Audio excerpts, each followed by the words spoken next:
diseminasi aksi nyata CGP Angkatan 6 yang nanti akan disampaikan oleh Ibu perwakilan dari SMA Negeri 1 Singgor, yaitu Ibu Deska Berliana SPD. Baik, untuk sebelum sampai acara diseminasi yang akan disampaikan oleh Bu Deska, mari sama kita dengarkan dulu bimbingan dan arahan yang akan disampaikan oleh Bapak Kepala SMA Negeri 1 Singgor, Bapak Pengadaan. Sudah dipersilakan.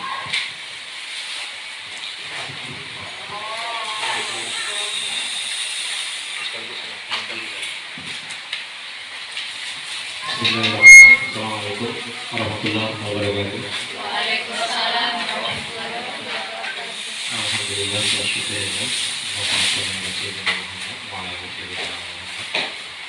Pertama-tama dari Allah Subhanahu wa taala yang telah memberikan kesehatan, keselamatan dan kesempatan kita sehingga pada hari ini, pada siang hari ini kita dapat melaksanakan kegiatan dalam rangka diseminasi dan juga persiapan untuk ujian semester ganjil tahun ajaran 2022-2023.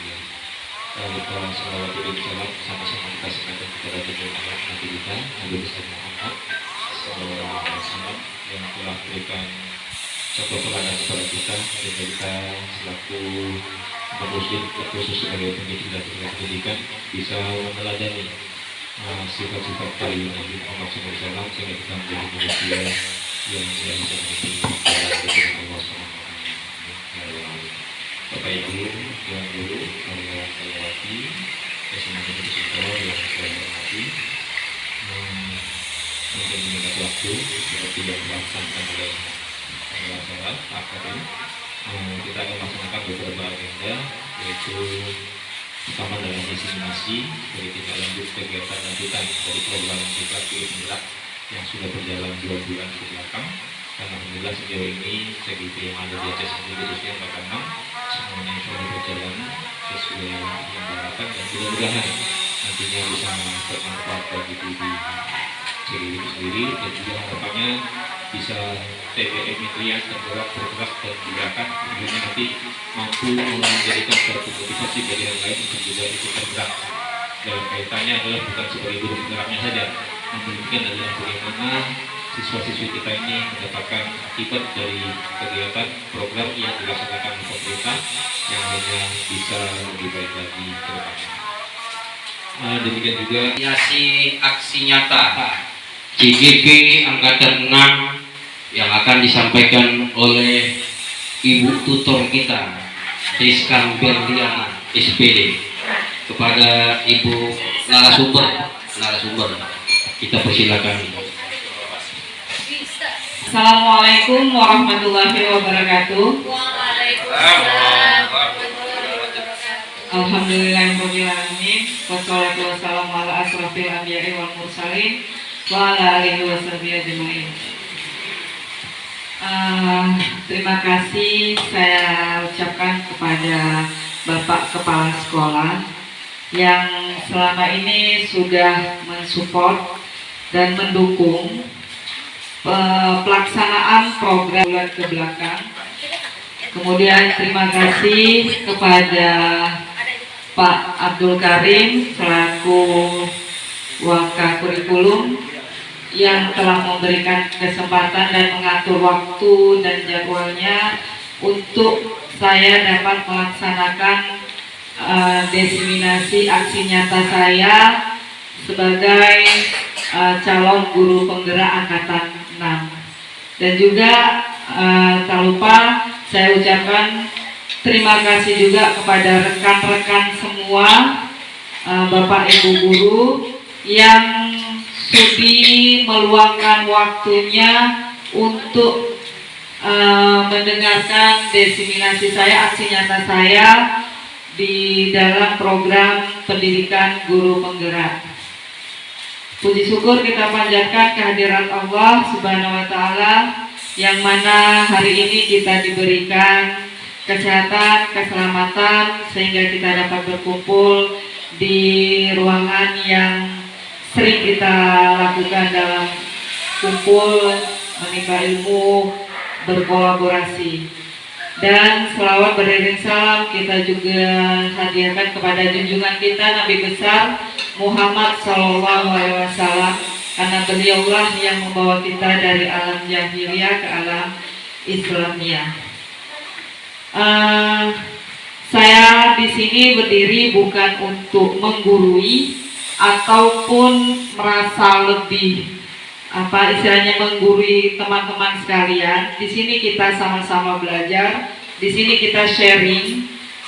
Kebetulan di sini saya sudah lebih dulu dalam program pendidikan guru penggerak, dan insya Allah mungkin nanti teman-teman sekalian, rekan-rekan sekalian dapat mengikuti program guru penggerak di tahap berikutnya.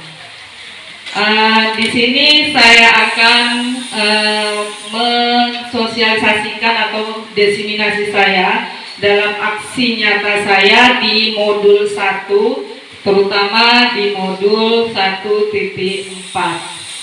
Nah, sebelumnya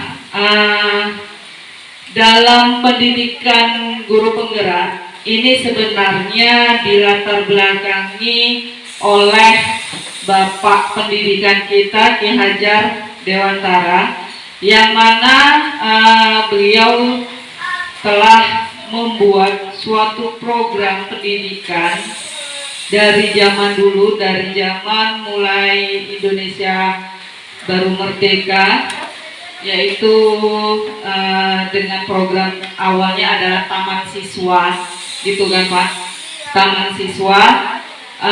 Jadi di dalam situ dalam pendidikan yang beliau inginkan, di dalam pendidikan itu kita harus berpihak kepada murid. Jadi arti dari pendidikan itu sendiri adalah menuntun kodrat anak. Jadi di sini kita bukan memberikan, bukan mencurahkan, atau bukan menciptakan anak, tapi kita menuntun kodrat anak untuk mencapai kebahagiaan, keselamatan setinggi-tingginya. Karena kita ketahui setiap anak itu sudah memiliki kodrat, kemampuan, baik itu kodrat alam maupun kodrat zaman.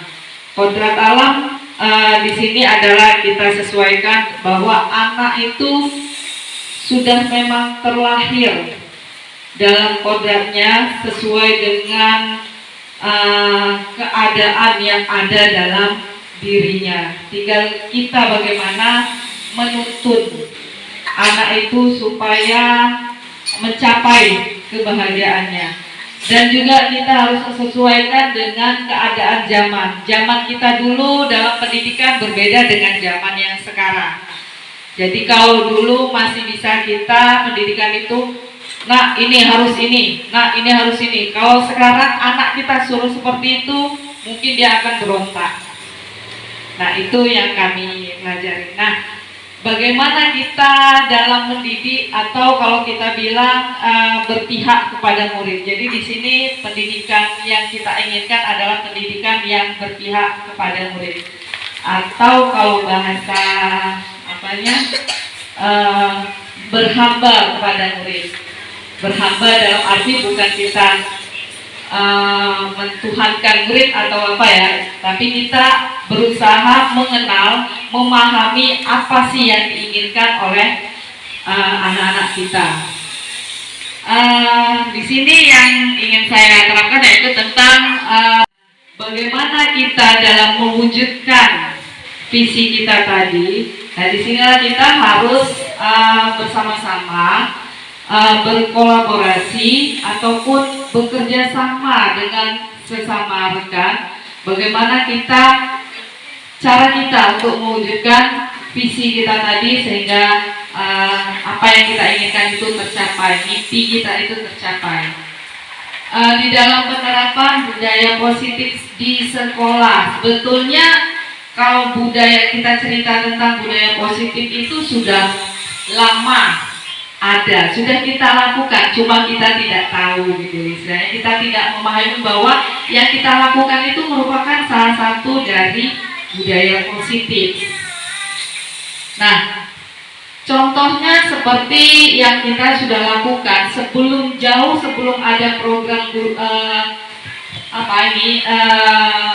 kurikulum merdeka, ya kan?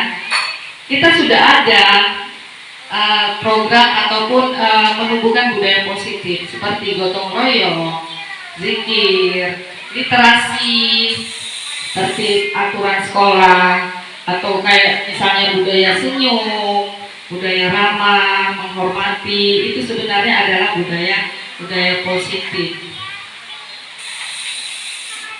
Ini seperti contoh kita yang sudah kita laksanakan, ya kan, gotong royong.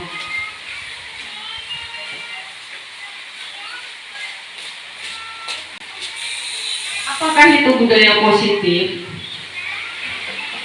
Kalau contohnya di sini kan saya ambil seperti literasi. Setiap hari Selasa tadi ya kita sudah melaksanakan literasi. Nah, jadi budaya positif itu merupakan perwujudan dari nilai-nilai atau keyakinan universal. Jadi sebenarnya kita anak-anak ini sudah punya nilai-nilai tersebut. Tinggal kita bagaimana kita bisa mengarahkan, membentuk karakter, membentuk nilai-nilai yang universal tadi yang diterapkan di kelas atau di sekolah. Jadi kita laksanakan dulu dari hal yang terkecil dulu, yaitu di mana di kelas kita tumbuhkan nilai-nilai ataupun budaya positif itu tadi di kelas kita. Yang budaya positifnya jelas seperti yang tadi yang diharapkan ya, untuk istilahnya berpihak kepada murid. Budaya positif akan terwujud melalui, nah di sini. Jadi budaya positif itu akan terwujud melalui disiplin positif dilakukan, terutama di kelas. Itulah yang untuk menunjukkan nilai-nilai atau keyakinan universal sebagai bentuk kontrol diri. Jadi bukan kita lagi dari dalam menumbuhkan budaya positif, bukan kita yang menciptakan anak-anak itu untuk melakukan disiplin positif, tapi kalau bisa anak-anak punya kesadaran sendiri dalam melaksanakan atau menanamkan budaya positif di kelasnya.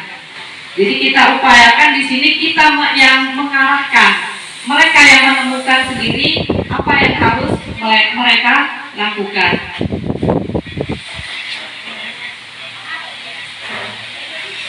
Nah, kenapa yang manusia itu punya kebutuhan dasar? Makanya dalam menumbuhkan budaya positif itu juga kita harus melihat dulu kebutuhan apa yang ada pada anak, kebutuhan apa yang mendasari keadaan anak tersebut. Jadi ini kalau menurut teori yang kami diajarkan juga itu ada teori kebutuhan Maslow. Mungkin ada yang sudah pernah dengar? Belum ada. Tapi kemarin cerita-cerita juga dengan Bu Maya, katanya pernah dengar juga.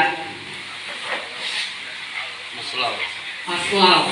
Apa itu kebutuhan dasar setiap manusia? Ada 5 kebutuhan dasar. Nah, anak juga seperti kita, orang yang berkembang, misalnya seperti orang yang dewasa. Jadi di sini kita menerapkan anak-anak itu ya seperti kita, seperti orang dewasa. Jadi ada 5 kebutuhan setiap anak tadi, kebutuhan dasarnya, yaitu kebutuhan yang paling besar adalah kebutuhan fisiologi.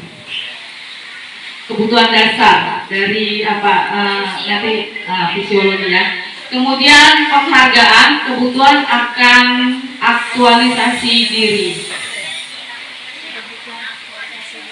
Nah, ini dia 5 kebutuhan. Kebutuhan fisiologi atau saya nggak pandai bahasa Inggrisnya. Pasti ada hal yang mendasari dia melakukan suatu perbuatan lah gitu kan. Jadi mungkin anak-anak ini misalnya lah, ini satu contoh ya. Anak-anak pergi ke kantin. Ini pernah saya Jadi waktu belajar, permisi dia ke kantin. Maksudnya awalnya ke kamar kecil. Nah, setelah berapa lama, rupanya dia pergi ke kantin makan. Nah, kalau kita ini kesalahan saya sendiri juga. Sebelum saya memahami ini, saya langsung, kenapa kamu ke kantin, kamu nggak amanah, kamu nggak apa, langsung kita marahi. Padahal sebetulnya nggak kita tahu kenapa dia melakukan itu. Ternyata mereka lapar. Kenapa lapar? Karena orang tuanya belum masak. Anak-anak kita kan sering berbuat kadang melebihi ya, yang istilahnya contohnya kayak istilahnya lari dari kebiasaan dia lah itu. Nah, karena apa? Mungkin gitu kan, kita harus melihat dulu, mungkin ada hal yang terjadi di rumahnya atau ada desakan yang lain, jadi sehingga dia melakukan hal tersebut. Kemudian ada kebutuhan akan rasa memiliki dan kasih sayang, meliputi dorongan untuk dibutuhkan oleh orang lain agar dia dianggap sebagai warga komunitas sosialnya. Nah, kalau ini kan kita contohkan seperti di kelas 10 IPS ya, ada dia melakukan si siapa Bu? Bukan, satu lagi yang cewek, Selviani. Mungkin karena apa, kebutuhan dia selama ini di rumahnya dia kurang akan kasih sayang gitu.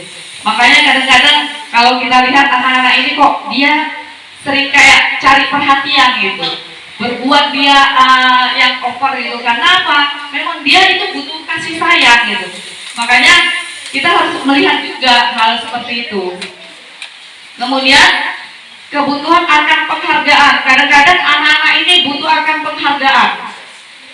Kadang-kadang kita kan suka, kamu kok gini sih, kan? Gak ada apa. Padahal yang dia inginkan dia untuk diakui sebagai apa istilahnya, mempunyai dihargai kemampuannya maupun prestasinya. Yang terakhir adalah kebutuhan akan aktualisasi diri, kebutuhan untuk membuktikan dan menunjukkan dirinya kepada orang lain.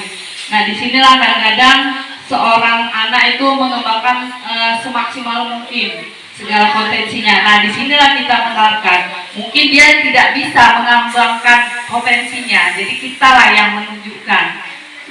Nah, mungkin itu yang sepengetahuan saya. Mungkin kalau ada yang belum saya belum memahami kali ini.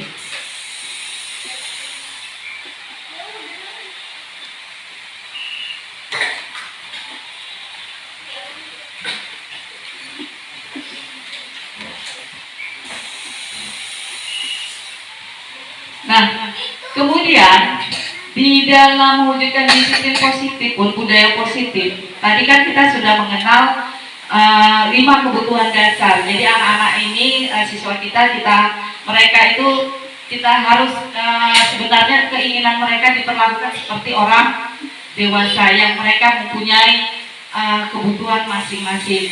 Nah, di sini dalam memenuhi kebutuhan tersebut pun kita harus melihat motivasi perilaku manusia. Itu ada 3 motivasi. Apa itu motivasi perilaku? Jadi seseorang terkadang melakukan sesuatu karena ingin menghindari rasa sakit atau ketidaknyamanan. Terkadang juga melakukan sesuatu karena ingin mendapatkan keinginannya. Ini sering ya kita lihat anak-anak berbuat sesuatu karena mereka ingin menghindari rasa sakit atau terkadang karena ingin mendapatkan keinginannya. Nah, apa saja motivasi tersebut? Motivasi perilaku manusia itu ada 3. Yang pertama, untuk menghindari ketidaknyamanan atau hukuman. Jadi di sini maksudnya seperti apa yang akan terjadi apabila saya tidak melakukannya. Terkadang anak-anak ini mematuhi sesuatu karena apa? Karena takut kalau dia melakukannya atau tidak melakukannya akan kena sanksi gitu. Jadi bukan karena kesadaran dia. Nah itu. Kemudian untuk mendapatkan imbalan atau penghargaan dari orang lain. Terkadang seorang anak, nggak usah kan anak, kita sendiri pun kadang melakukan sesuatu karena ingin dapat penghargaan. Dan apa yang akan saya dapat bila saya melakukan? Tapi dua hal ini kalau dibilang tentunya pasti ada efeknya gitu, efeknya. Jadi kalau yang pertama itu anak akan merasa takut dia untuk melakukannya. Kalau yang kedua dia hanya sekedar, jadi dia melakukan sesuatu ya karena ada imbalan gitu. Kalau enggak ya enggak dilakukan. Jadi misalnya perlakuan guru ini berbeda dengan ini. Oh, berarti dia mau mematuhi karena ada guru yang satu, yang lain tidak gitu. Karena apa? Yang satu ada dikasih istilahnya dihargai dari penghargaan tadi. Yang terakhir adalah untuk menjadi orang yang mereka inginkan dan dihargai dan menghargai diri sendiri dengan nilai-nilai yang mereka percaya. Jadi yang ketiga ini, kalau yang 1, 2 itu nanti efeknya akan berkelanjutan terus menerus, itu aja yang yang ada di dalam pikirannya, image-nya gitu. Tapi kalau yang ketiga ini ingin menjadi orang yang mereka inginkan. Jadi disinilah bagaimana dalam menerapkan nilai-nilai yang tadi, yang pertama nilai-nilai positif tadi. Jadi akan menjadi orang seperti apa bila saya melakukannya. Jadi tumbuh dari diri mereka sendiri. Apa yang ingin nanti ya, saya ingin jadi apa ya. Jadi mereka sadar akan apa yang mereka lakukan. Itu dalam menggunakan budaya positif.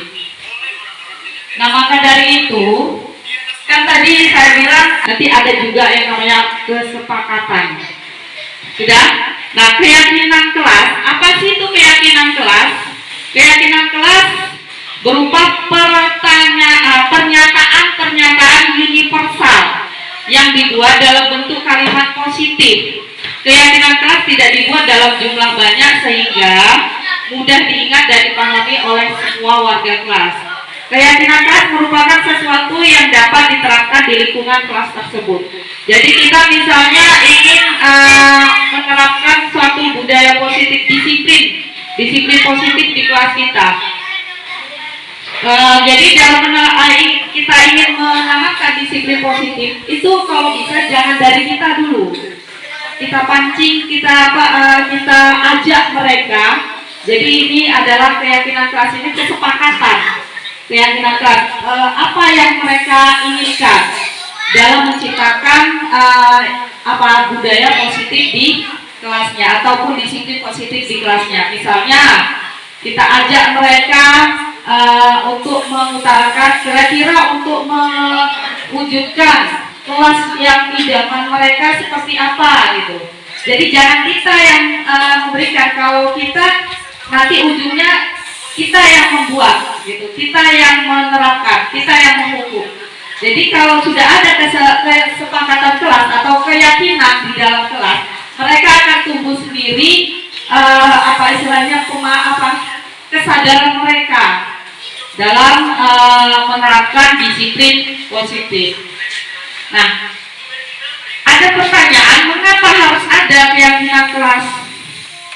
Jadi dengan adanya keyakinan kelas yang sudah dibuat dan disepakati bersama. Jadi intinya tadi keyakinan kelas itu bukan kita yang buat sendiri, tapi berdasarkan kesepakatan dari seluruh siswa. Jadi mereka sendiri. Jadi mereka sadar, oh ini sudah kita buat, berarti kita harus melaksanakannya. Sudah, jadi ada tanggung jawab, nilai tanggung jawab di situ. Dengan adanya keyakinan kelas yang sudah dibuat dan disepakati bersama-sama, diharapkan siswa tidak lagi terpaksa dan terancam dalam berbuat kebajikan atau nilai-nilai kebajikan tadi yang sesuai dengan nilai-nilai karakter. Sehingga melalui keyakinan kelas tercipta budaya positif di kelas dan di sekolah. Jadi diharap tidak perlu lagi kita, ayo kamu melakukan apa? Kenapa kamu seperti itu? Tidak lagi.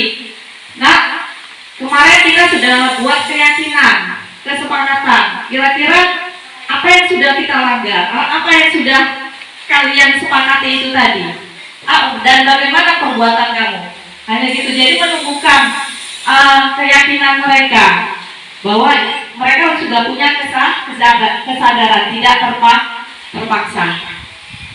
Nah itu ya, jadi sehingga tercipta budaya positif di kelas dan di sekolah. Bagaimana mewujudkan keyakinan kelas yang efektif? Ada beberapa langkah dalam mewujudkan keyakinan kelas tersebut, yaitu orientasi pada siswa tentang pentingnya kesepakatan kelas bagi kelancaran proses pembelajaran. Orientasi, jadi kita kasih pemahaman dulu penting nggak keyakinan kelas.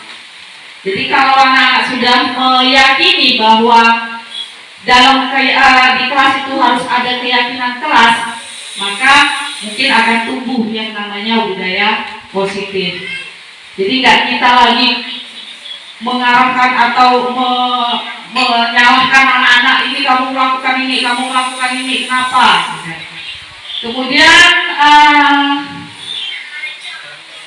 kedua, menyepakati waktu diskusi di kelas wajib dilakukan, guru memimpin diskusi. Nah, kemarin saya sudah melaksanakan keyakinan kelas, walaupun bukan di kelas saya sendiri, kebetulan di kelas IPA. Ternyata mereka antusias. Banyak sekali mereka mengutarakan, mereka paham mengenai bagaimana menciptakan suatu disiplin positif di kelasnya. Bahkan mereka, Bu nggak boleh tidur, Bu nggak boleh ini, gitu. Jadi istilahnya sudah ada tumbuh keyakinan kelas mereka. Jadi kita tinggal mengarahkan saja. Nah, dalam menanamkan budaya positif diawali dengan perubahan paradigma tentang teori kontrol. Nah, dalam menumbuhkan budaya positif tadi, keyakinan kelas. Jadi di sini dalam pelaksanaannya ya, di sini kita harus mengetahui bagaimana paradigma tentang teori kontrol. Kontrol ini mengontrol bagaimana kita sebagai seorang guru mengontrol anak, menanamkan tadi nilai-nilai atau budaya positif tadi. Jadi selama ini mungkin kita guru merasa berkewajiban mengontrol perilaku siswa agar memiliki perilaku yang sesuai dengan yang diharapkan oleh guru. Kadang-kadang apa yang kita itu istilahnya sesuai dengan keinginan kita. Kita ingin menciptakan anak sesuai dengan keinginan kita. Itu paradigma yang salah. Jadi biar mereka yang menemukan sendiri.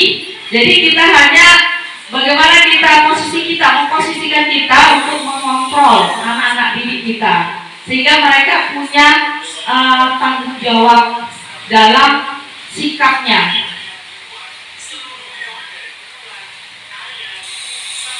Nah, memposisikan kita sebagai dalam teori kontrol, bagaimana kita mengkontrol anak ini tadi, peserta didik kita. Ada 5 teori kontrol. Yang pertama sebagai penghukum, yang kedua pembuat rasa bersalah, ketiga teman, keempat sebagai pemantau, yang kelima sebagai manajer. Kalau yang 2 sebagai penghukum dan pembuat rasa bersalah, kalau kita bilang itu adalah hal yang gagal kita. Kenapa? Karena ini kalau penghukum dan pembuat rasa bersalah, efeknya akan lama, akan membekas. Misalnya kita hukum anak-anak dengan hukuman yang sesuai dengan kita, mau dia berdiri, squat jam, apa. Memang kita nggak nampak gitu kan, tapi itu akan membekas dalam dirinya. Kemudian pembuat rasa bersalah, ini yang nomor 2. Yang kalau bisa yang 2 hal ini, kalau bisa ya kita agak-agak jauhi gitu. Karena sebelum saya pun memahami tentang teori kontrol, saya mengakui selama ini saya melakukan 2 hal ini, sering melakukan 2 hal ini, menghukum dan membuat rasa bersalah. Nah dari sinilah saya mulai ingin belajar bagaimana saya kontrol diri saya dulu gitu, baru bisa mengontrol anak. Jadi saya berharap nanti juga kita di sini kalau kita sama-sama mendukung kita bergerak bersama bagaimana menciptakan budaya positif di sekolah kita, mungkin nanti anak-anak kita menjadi anak-anak yang memiliki karakter yang sesuai yang kita harapkan, yaitu profil pelajar Pancasila. Kemudian ada sebagai teman, kita ajak teman biasanya kalau menyelesaikan ini dalam hal menyelesaikan suatu masalah ya, lupa saya tadi bilang. Misalnya ada kasus ataupun permasalahan yang terjadi pada anak-anak.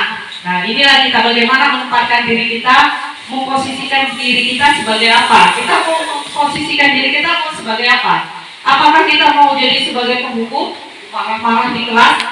Rasanya kalau udah kita marah-marah, saya sendiri sudah merasakan capek, sakit, jantung rasanya berdebar-debar itu. Kemudian dan anak pun membekas dia. Soalnya pengalaman saya dulu ya di Medan pernah saya jumpa satu siswa dulu alumni, jadi dia rupanya masih ingat dengan saya. Ditanya, Bu, Ibu masih ngajar di Al-Asriyah? Udah enggak, Nak. Ibu sekarang di mana? Di Aceh. Ibu kenal saya? Karena sudah lama, mungkin ya kita wajar lah, tidak terlalu kenal ya kan. Paling siswa itu yang kita kenal ada beberapa.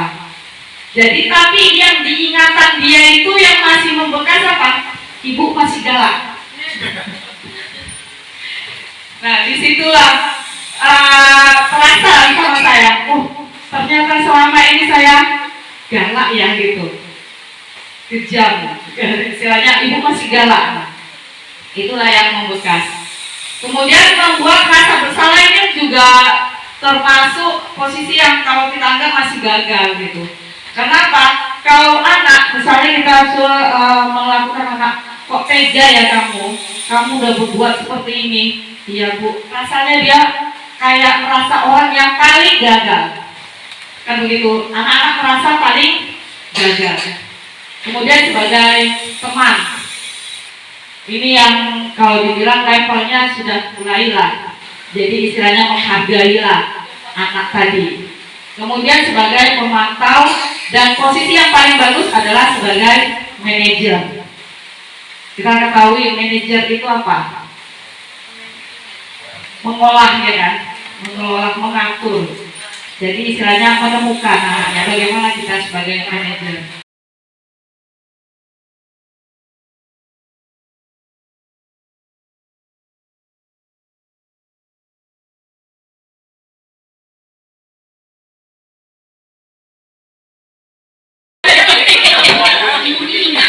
Karena ini masih dominan eksternal, maka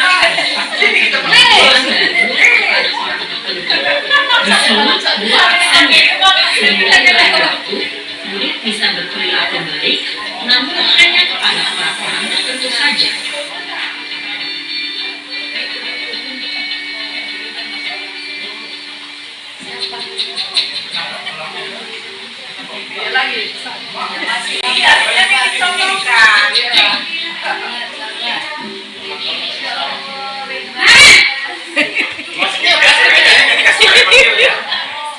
Emang dasar Batak dia. Nah, apa peraturan sekolah kita tentang jam berapa kita harus masuk sekolah, Nak?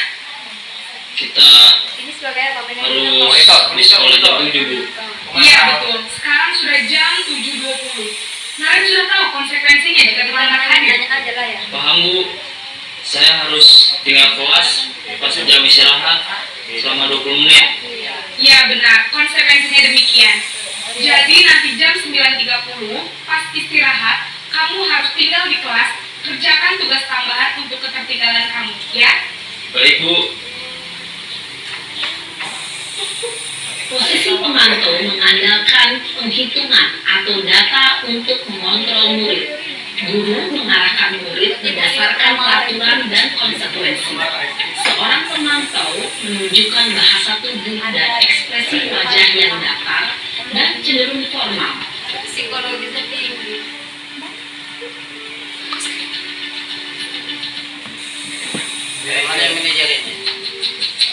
saya aku sinaren lah. Masih ngegas nih. Panggilan pertamanya aja, Pak. Aduh. Selamat pagi Bu. Selamat pagi. Ayo ya. Us, kita tengok dulu nih Us. Maaf Bu, saya terlambat. Ayo Us ini Us. Ya, jam 7, sekarang sudah jam 7.20. Jadi sekarang bagaimana ini, Naren? Maaf Bu, saya lupa setel alarm saya semalam. Baiklah, menurut kamu, keyakinan sekolah yang mana yang perlu kamu tingkatkan? Menghargai diri sendiri dan orang lain mungkin ya Bu. Setuju. Jadi, apakah Naren meyakini prinsip saling menghormati tersebut? Iya Bu, saya meyakininya. Apakah Naren bersedia memperbaiki masalah keterlambatan ini? Bersedia Bu. Bagaimana kalau memperbaiki masalah keterlambatan ini? Saya akan coba untuk tidak lupa menyetel alarm saya Bu. Baik, kalau Naren lupa menyetel alarm di rumah, ada orang yang kira-kira bisa bantu mengingatkan tidak? Ada Bu, kakak saya, Kak Emma. Ada lagi selain Kak Emma? Selain Kak Emma, ada ibu saya. Baik, jadi yang mengingatkan Naren adalah Kak Emma dan ibu kamu ya? Kira-kira akan mulai start alarm kapan nih Naren? Setelah pulang sekolah, akan segera saya lakukan. Baik, jadi Naren akan setel alarm untuk bangun besok pagi dan akan diingatkan oleh kakak dan ibunda Naren ya? Ada lagi yang mungkin perlu dilakukan Naren? Agar tidak terlambat bangun lagi. Tidak ada Bu. Baik Naren, terima kasih untuk kerjasama kamu. Sekarang kamu perlu kembali kepada buku belajar. Baik Bu, terima kasih.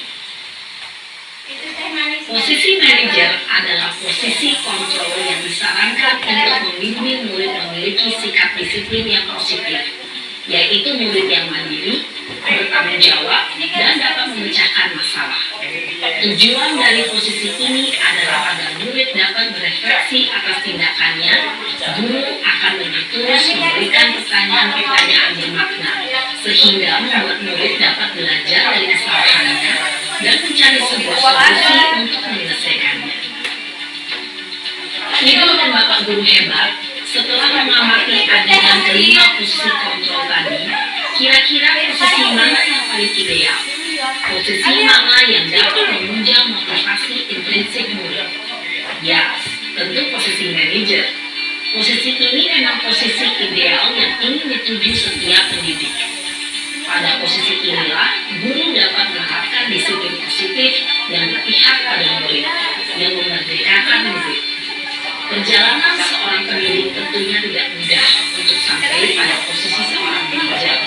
Namun, tujuan kita pasti, yaitu menciptakan murid-murid yang mandiri, merdeka, dan bertanggung jawab. Semoga penggambaran 5 posisi kontrol yang telah diperlihatkan ini dapat menjadi ajang refleksi bagi kita semua, agar dapat terus mengasah dan menerapkan disiplin positif yang memerdekakan murid. Mari terus berlatih dan bersemangat. Selamat menerapkan. Salam dan bahagia, Ibu dan Bapak Guru. Hebat.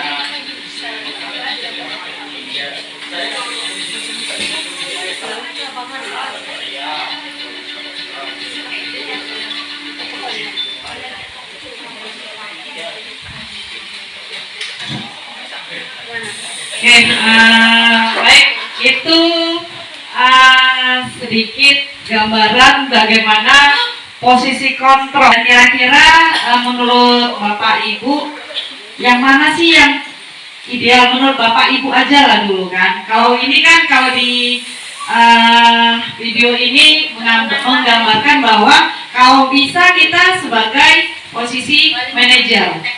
Tapi kalaupun itu belum sanggup, misalnya belum sanggup kita, yang mana yang ingin kita lakukan? Posisi apa yang mau kita lakukan? Coba saya minta beberapa guru lah untuk memberikan tanggapan dalam menghadapi anak-anak.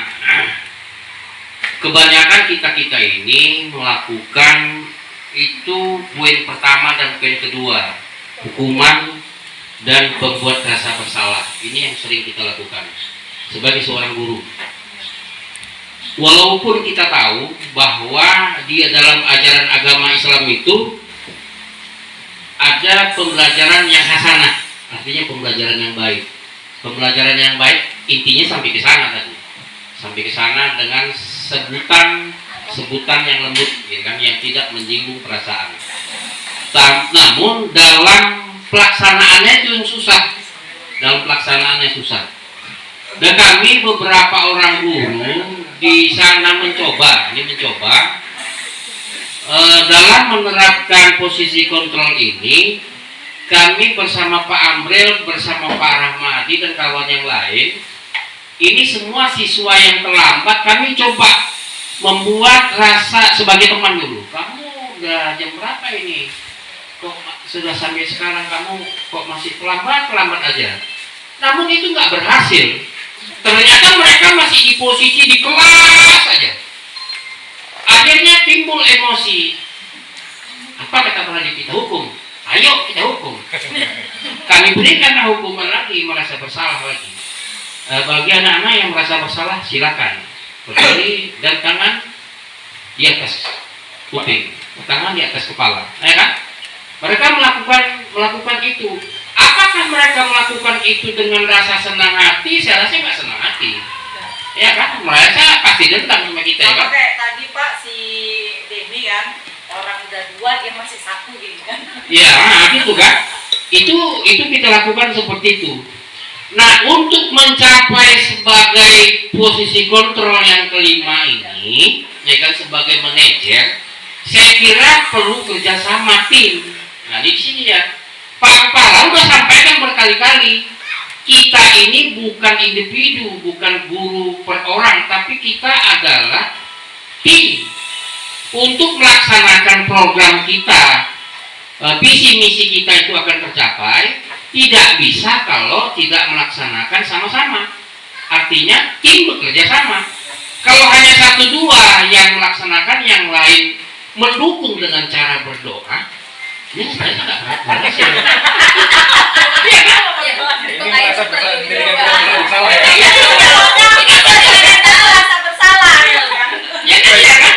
Kalau dengan cara berdoa aja, mudah-mudahan baiklah. Nah, kami nggak akan baik kalau nggak turun ke lapangan. Nah, kan ini kan, kalau turun ke lapangan, ke sana, posisikan yang kelima tadi, yang manajer tadi, menghadapi anak-anak yang dalam kelas. Kami menunggu menyambutnya di dalam musola. Saya rasa berhasil. Tapi kalau kami hanya menunggu di musola, yang di kelas tidak ada yang mengubernya, nggak akan berhasil. Jadi tim akan bekerja sama, kemudian berhasillah kontrol yang kelima ini kita sebagai manajer, guru sebagai manajer di lingkungan sekolah. Oke, terima kasih berikan.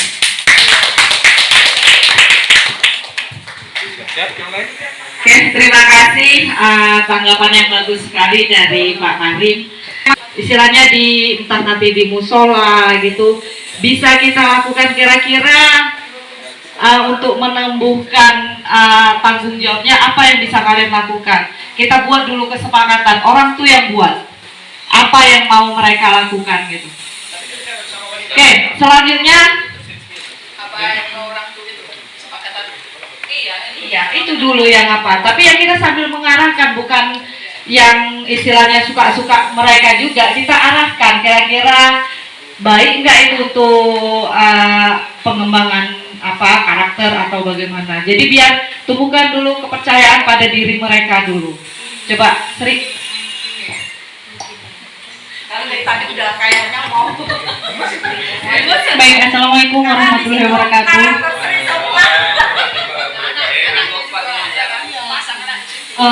Dengan melihat tayangan video itu, yang poin pertama dengan poin kedua itu sering saya lakukan.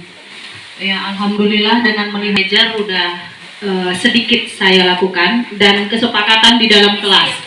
Anak saya kan ada dua orang sepasang itu, Selfie dan Aldino. Jadi kan kita takut nanti kawan-kawan yang lain kan ikut-ikutan.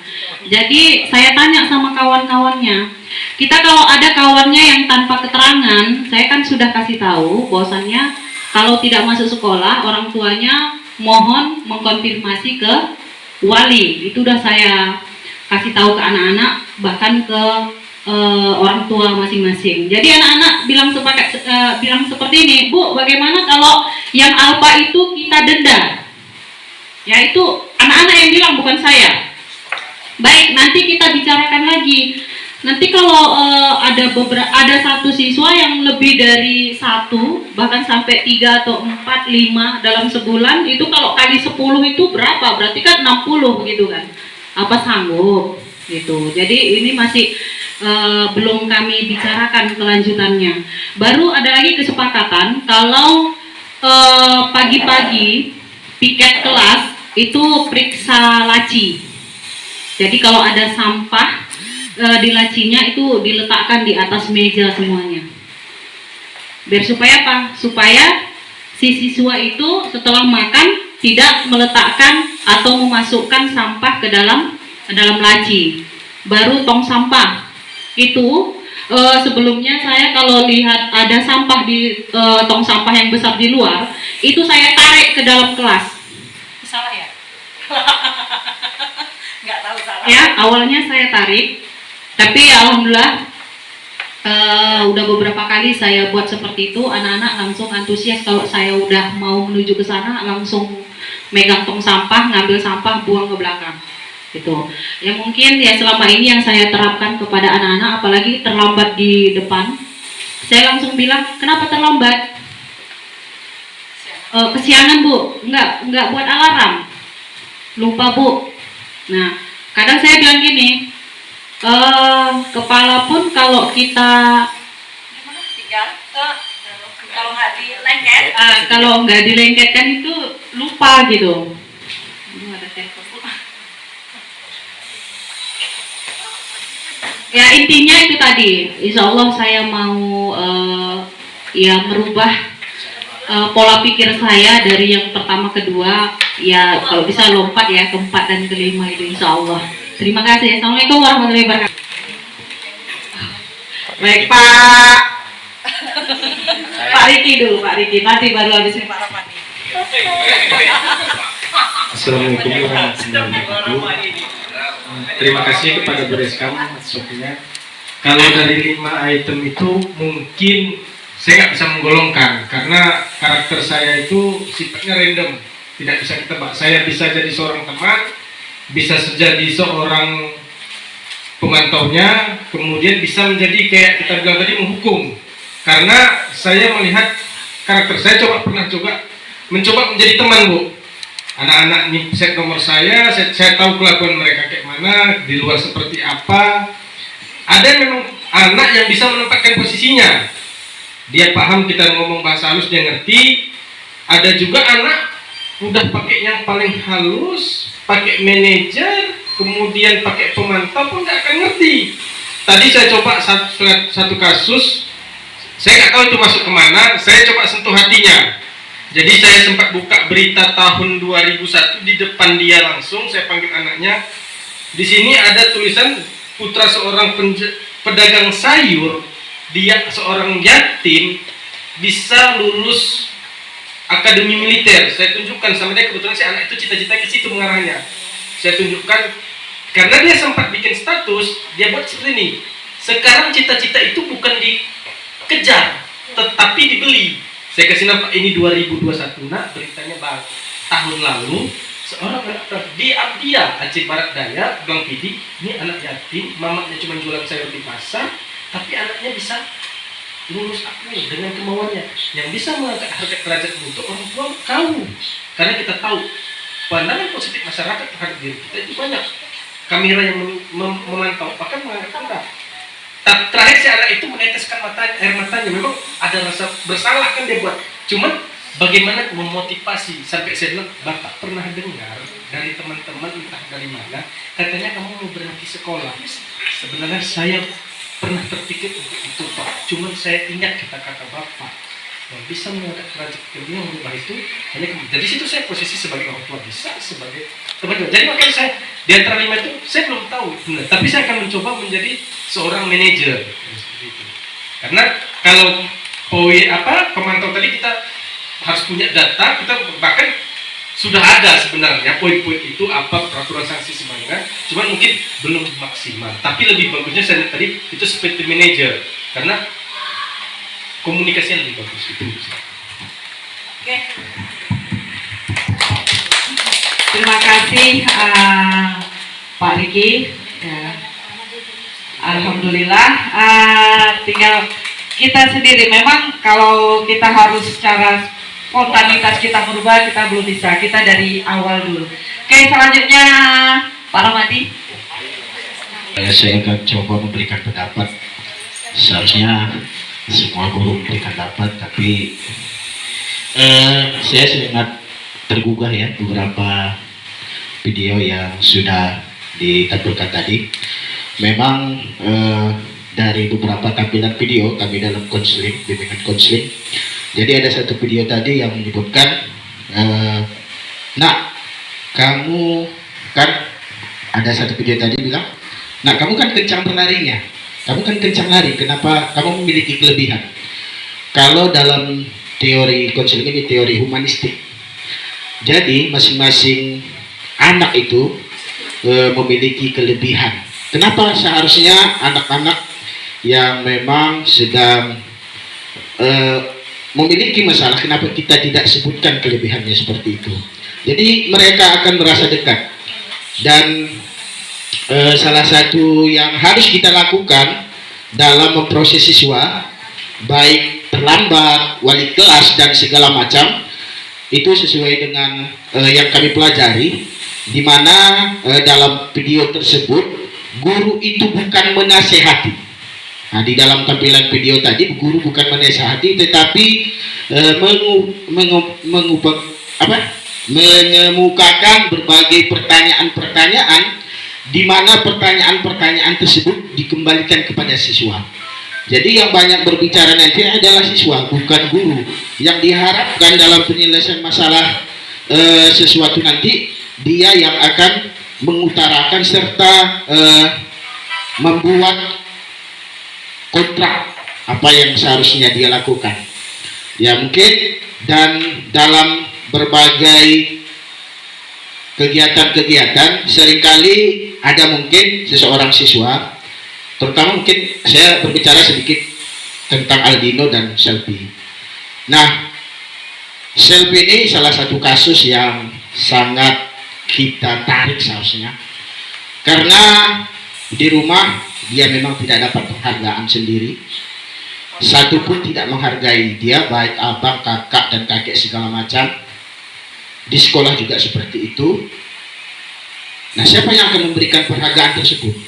Seandainya ada salah satu seorang guru, siapapun kita, memberikan penghargaan, memberikan rasa percaya diri, kepercayaan kepada dia bahwasanya dia bisa mungkin terketuk hatinya. Nah, ini yang mungkin sering kita abaikan ternyata. Jadi kita mulai belajar bagaimana kita pembelajaran mulai dari kalbu. Kalau dalam pembelajaran AAGIM kita sentuh hati, kita berbicara hati. Makanya saya sering perhatikan Pak Kepala Sekolah dan berbagai tutor. Pak Kepala Sekolah itu sering, ternyata mungkin kita merasa itu terlalu lebih. Dia kadang-kadang foto sama anak-anak, tapi anak-anak merasa dekat dengan Pak Kepala Sekolah. Tanpa diminta anak-anak, dia foto. Itu jadi pembelajaran kepada saya. Tujuannya apa? Agar anak-anak dekat dengan dia, anak-anak merasa nyaman dengan kita. Nah, kita sebagai guru, terkadang hal ini yang sering kita lupakan. Menyampaikan salam, dan seringkali ketika di luar kita coba anak-anak yang dulu menyampaikan kita. Bagaimana kita belajar dulu menyampaikan anak-anak. Itu mereka lebih penghargaan. Nah, hal yang dulu pada zaman pembelajaran dulu dengan sekarang kita rubah. Di luaran terkadang ketika kita tidak disapa anak-anak, kita tidak akan ajar. Coba kita senyum, coba kita sampaikan. Insya Allah mereka akan berubah, mereka akan dihargai. Mungkin mari kita kembali belajar bersama. Saya juga dengan Maya belajar dan guru-guru lainnya bagaimana kita memberikan perhatian yang lebih. Terutama ada beberapa orang siswa yang memang harus kita ketuk. Aryadi kemarin saya coba, memang susah diarahkan, tapi setelah saya bawa pangkas sendiri ada perubahan sedikit. Ya mungkin siswa yang lain juga harus kita perhatikan itu. Sekian dan terima kasih. Wabillahi taufiq wal hidayah. Assalamualaikum warahmatullahi wabarakatuh. teman-teman semua, yang intinya itu adalah mendukung, memotivasi kita bagaimana yang harus kita lakukan atau memposisikan diri kita nantinya. Jadi di sini kita sama-sama belajar, sama-sama membuka diri, sama-sama mewujudkan visi yang sama, visi sekolah, yaitu mewujudkan siswa yang berkarakter sesuai dengan profil pelajar Pancasila. Jadi bagaimana kita disinilah kita nanti bersama-sama bagaimana mewujudkan itu. Jadi yang pertama nanti kita akan buat yaitu membuat kesepakatan kelas atau keyakinan kelas di kelas kita masing-masing. Jadi kita kalau kita kompak membuat ada keyakinan di kelas kita, mudah-mudahan harapan kita ini akan tercapai. Jadi seorang guru walaupun misalnya berbuat seperti itu lagi, ya kita harus sabar.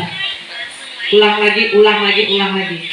Nah, dalam menerapkan posisi manajer, inilah adalah posisi di mana guru berbuat sesuatu bersama dengan murid, mempersilahkan murid untuk bertanggung jawab atau mempertanggungjawabkan perilakunya. Jadi biarkan dia yang mempertanggungjawabkan perilakunya, bukan kita yang menghukum, bukan kita yang memberikan rasa bersalah atau yang lainnya. Jadi siswa ini diharapkan dia bisa mempertanggungjawabkan atas segala perbuatan yang dilakukannya untuk mendukung murid agar dapat menemukan solusi atas permasalahannya sendiri. Nah, dalam posisi manajer, cara yang paling baik itu adalah dengan menerapkan segitiga restitusi. Itu namanya segitiga restitusi. Mungkin ini hal yang jarang kita dengar gitu. Saya pun baru dengar setelah saya mengikuti program CGP ini. Jadi ada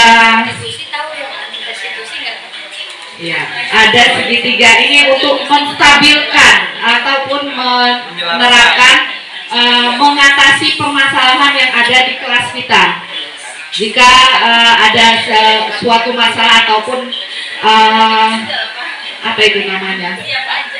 permasalahan ya, kasus di kelas ataupun di sekolah.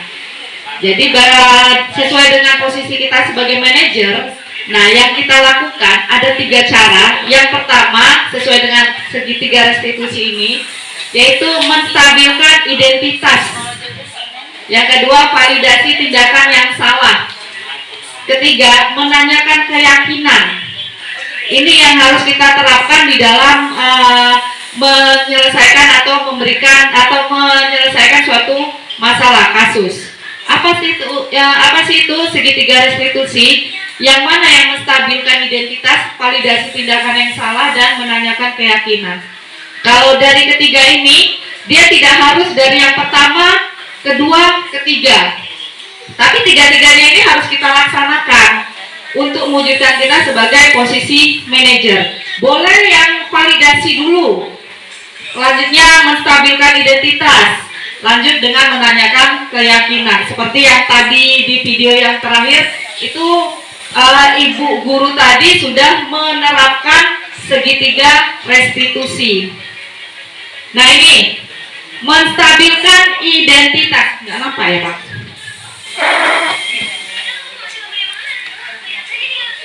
Menstabilkan identitas. Ini mencari atau melihat siswa sendiri, istilahnya menemukan apa saja permasalahan yang istilahnya tindakan-tindakan apa. Jadi kita begitu anak salah jangan kita menjudge ataupun menghukum, kita stabilkan dulu, tumbuhkan rasa percaya diri dalam dirinya. Nah misalnya dengan perkataan, menurut Randy, perbuatan yang Randy lakukan tadi pagi itu benar atau salah. Jadi dia bisa tahu dulu apa yang dia lakukan itu salah atau benar gitu. Jadi berdasarkan keyakinan dia. Misalnya lagi dengan perkataan supaya anak ini nggak ada rasa bersalah kali gitu. Dia hanya tahu keyakinan diri dia bahwa dia sudah melakukan suatu tindakan yang salah. Misalnya dengan kalau si anak sudah tahu kesalahan, jangan kita makin menjatuhkan dia, tapi kita hibur dia, ajak dia untuk berbicara untuk menemukan sendiri itu menemukan rasa percaya dirinya. Misalnya setiap orang pasti pernah melakukan kesalahan, dan gitu. Jadi tidak langsung udah tahu salah, tuh kamu salah, jangan seperti itu. Itu namanya kita sudah menghukum dia. Jadi kita tumbuhkan dulu. Memang setiap orang pernah bersalah, pernah melakukan kesalahan. Kira-kira, istilahnya kita ajak dulu dia untuk berbicara, menemukan sendiri. Kemudian ada lagi kata-katanya, tidak ada di dunia ini orang yang sempurna. Istilahnya bukan menumbuhkan bahwa yang dia lakukan itu benar gitu. Istilahnya kita menstabilkanlah keadaan dia, menstabilkan identitas dia. Apa yang dia lakukan itu, yang salah itu, yang bagaimana supaya dia tahu gitu, untuk tahu dan percaya diri bahwa yang dia lakukan itu salah dan dia bisa memperbaiki perilakunya tadi. Kemudian tindakan yang kedua atau langkah yang kedua adalah validasi tindakan yang salah. Tadi siswa kan sudah menyatakan perbuatan yang salah itu apa. Misalnya tadi kan Selfie, kira-kira kamu nggak sholat itu salah atau benar? Kan gitu. Salah Bu, kan? Nah, memang atau kemudian baru dilanjutkan dengan tindakan, validasi tindakan yang salah. Kita memberikan pernyataan. Misalnya kan Randi pasti punya alasan mengapa melakukan itu. Jadi kita tanya, jangan kita langsung menyalahkan si anak. Dia melakukan sesuatu pasti ada kesalahan. Seperti yang tadi saya contohkan, yang langsung saya alami sendiri, anak keluar, memang saya salah, saya langsung menghukum dia. Nah itu salah. Seharusnya saya tanya dulu, kenapa kamu keluar, apa yang sudah kamu lakukan, dan gitu kan. Kira-kira hal apa yang sudah kamu tidak, istilahnya keyakinan apa yang tidak kamu lakukan. Nah itu, jadi pasti anak itu memiliki alasan. Kita tanya alasan-alasannya, penyebab-penyebabnya, kenapa dia melakukan itu, kenapa dia terlambat. Kayak tadi kan ibu tadi kan menanyakan, ya kan, kenapa kamu terlambat, kan gitu. Alasannya apa? Alarmnya nggak hidup Bu. Nah itu, jadi kita harus tahu. Kemudian biarkan anak-anak untuk menceritakan apa permasalahan dia. Kita tanya dulu permasalahannya apa, kenapa dia sampai melakukan perbuatan yang tadi. Ini contoh dari validasi tindakan yang salah. Nah kemudian yang terakhir, menanyakan, menumbuhkan. Nah dalam menanyakan keyakinan ini kita menumbuhkan rasa tanggung jawab dia sebagai seorang siswa. Kan di awal tadi kita sudah membahas tentang keyakinan kelas.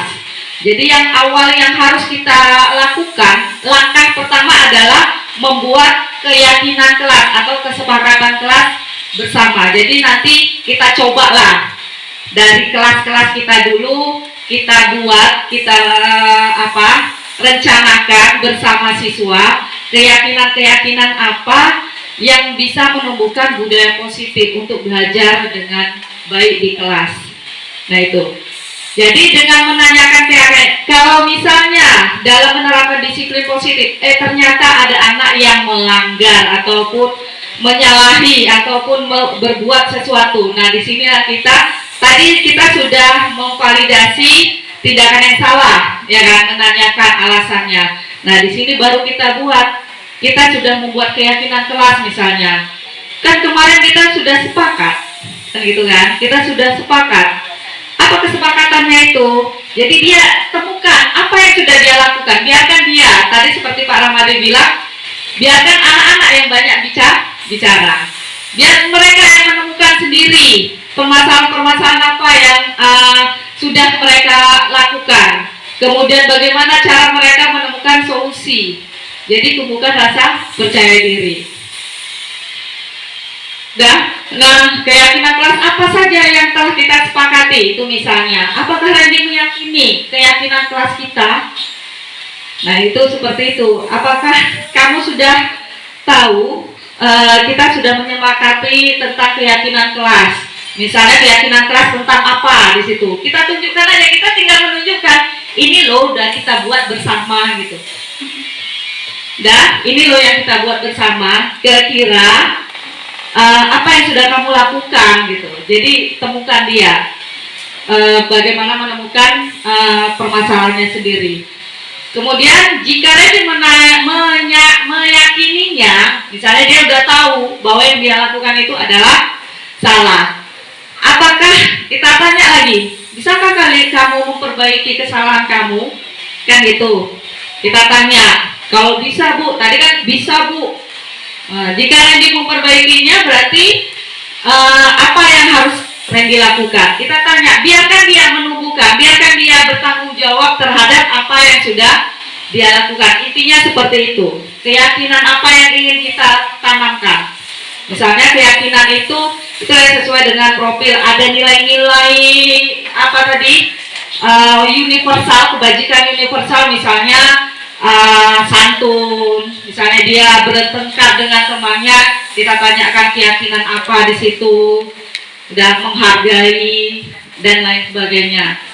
Kemudian kita tanyakan lagi apa rencana untuk memperbaiki hal ini.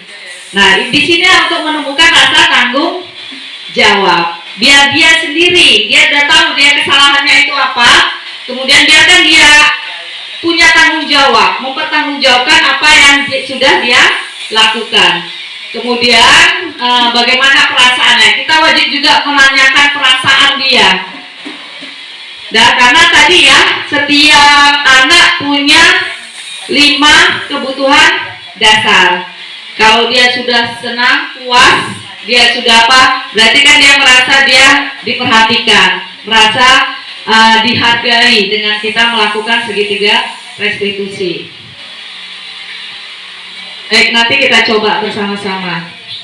Oke, melalui restitusi kita dapat membantu siswa menjadi lebih memiliki tujuan. Jadi kita tahu, jadi kita bisa mengarahkan anak supaya mereka memiliki tujuan, disiplin positif serta memperbaiki dirinya setelah melakukan pelanggaran.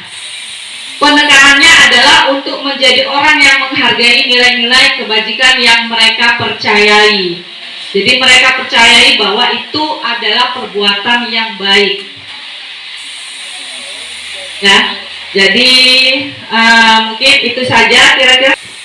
Terima kasih. Sedikit menambah, betul awal, dan kemudian juga dalam setiap kita membuat kesepakatan juga tidak serta-merta menampung semua apa yang diminta oleh siswa, tapi kita juga berupaya memberikan rambu-rambu, yaitu karena kita juga berkarakter. Memang kalau kita sepakati, saya sendiri menyatakan bahwa saya merasa sudah menyepakati bahwa di dalam lokal tidak ada proses untuk makan selama kita proses sedang belajar mengajar. Kalaupun ada kesepakatan yang kita sepakati adalah sudah ada waktu istirahat untuk menggunakan waktunya untuk makan. Nah, pagi, kalaupun harus ada kesepakatan pagi, ya tinggal disepakati saja di lokal, ya pagi boleh atau tidak. Dan ini mungkin kesepakatannya tidak per lokal, karena ini adalah kesepakatannya per sekolah, karena ini adalah menyangkut umum. Jadi itu saja barangkali tambahan singkatnya. Semua itu berawal dari kesepakatan yang mungkin dibangun oleh kita semuanya, dan kita wajib untuk mendukung dan melaksanakannya. Ya jangan sampai ada satu yang melaksanakan dan mungkin yang lain mungkin merasa tidak harus melaksanakan sehingga terjadi miskonsepsi. Mungkin itu juga tambahannya. Mudah-mudahan ini menjadi salah satu sampel bahwa manfaat dari keyakinan kelas dan kesepakatan kelas itu sangat-sangat penting. Demikian. Terima kasih Pak. Pagi selesai anak SMP 1 itu ya Pak. Selesai mereka olahraga, saya kira mereka masuk semua. Rupanya mereka keluar masuk ke kelas membawa bontot mereka makan di lapangan bersama. Nah di situ ternyata mereka menggunakan waktu untuk apa yang nggak sempat. Memang anak-anak udah ada kesepakatan mungkin ya di sekolahnya bahwa setiap anak harus membawa bontot. Jadi mereka makan bersama di lapangan. Itu yang saya lihat langsung. Mungkin Pak Dok juga melihatnya ya kan Pak. Selesai olahraga itu ya Pak, mereka sebelum masuk ke kelas mereka keluar masuk ke kelas, saya kira masuk ke kelas kok mereka berbondong-bondong ya keluar dengan membawa bontot masing-masing gitu, dan bahkan kantinnya pun sudah buka kalau yang ada yang nggak memberikan apa. Jadi mereka makan di situ sebelum mereka memulai pembelajaran. Jadi memang kalau kebutuhan dasar memang yang lapar itu kita nggak bisa apa ya, nggak bisa bilang jangan gitu kalau untuk makan gitu kalau pagi, karena kan kita nggak tahu keadaan mereka di rumah gitu kan, apakah mereka anak-anak orang tuanya cepat bangun menyediakan makanan untuk mereka. Kadang-kadang ada yang nggak bisa makan pagi atau yang lainnya gitu. Dulu semua karena waktu ya, kalau tidak ada lagi pertanyaan mungkin saya akhiri sampai di sini. Lebih kurang saya mohon maaf atas mungkin dalam penyampaian saya atau kata-kata saya yang masih kurang sesuai dengan keinginan Bapak Ibu. Seperti biasa saya adalah manusia biasa yang penuh dengan kesalahan. Kepada Allah saya mohon ampun, kepada sesama manusia saya mohon maaf kalau ada kesalahan dari perkataan dan ucapan saya. Saya akhiri, assalamualaikum warahmatullahi wabarakatuh. Saya kembalikan kepada moderator Pak Abdul Karim.